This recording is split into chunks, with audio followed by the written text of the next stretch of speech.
နော်အခုဆိုရင်တော့ကြော်ပြည့်စုံနဲ့ကျွန်တော်မိတ်ဆက်ပြရတယ်နော်ကြော်ပြည့်စုံဆိုင်ကရောင်းဝယ်ရေးအခုဆိုရင်ကျွန်တော်တို့ဒီမှာလာဆိုကျွန်တော်ဒါဆိုကျွန်တော်ဗလိုင်းရနေပြီးတော့ပါမှဘိုင်းတယောက်ကအစ်တထုတ်ပေးတာနော်အစ်တလည်းရပါတယ်နော်ဆိုင်ကလုံးတွေလည်းရှိပါတယ်လာဒီဘက်မှာနော်အိုးတူကနော်စကူပြီးကြိုက်သူများပဲစကူပြီးလေးတွေအိုးတူအန်လေးလည်းရှိပါတယ်ဘယ်လိုနဲ့လည်းအစ်တထုတ်လို့ရပါတယ်လက်ငင်းလည်းဝယ်ယူနိုင်ပါတယ်နော်ဒီမှာဆိုရင်တော့ဈေးနှုန်းလည်းချိုးထားပါတယ်နော်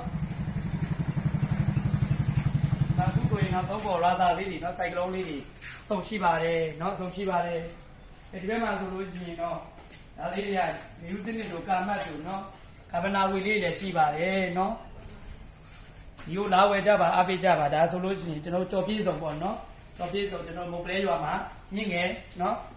ကျိုးဆောင်မင်းသားကြီးကိုဟယ်လိုလိုက်ပါနော်ကျွန်တော်တစ်တော့ပေါ်မှာလည်းအများနဲ့ပြင်ပေးပါတယ်နော်စိုက်ကယ်ဝယ်ခြင်းရောင်းခြင်းနဲ့ဆက်သွယ်လိုက်ပါဒီဘက်မှာဆိုကန်နာလေးတွေပြနော်ဒီဘက်မှာကန်နာလေးတွေကျွန်တော်နောက်ဆုံးပေါ်လေးတွေပေါ့နော်89နဲ့ထွက်မှာလေးတွေနော်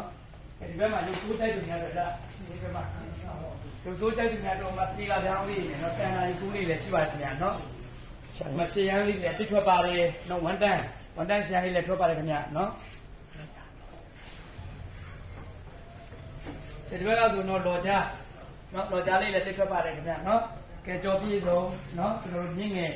ကျွန်တော်တို့ရွာထဲမှာမုတ်ပလဲရွာနော်မုတ်ပလဲရွာမှာရှိပါတယ်ခင်ဗျာလာရောက်၍အားပေးနိုင်ပါတယ်ချစ်တို့ရေနော်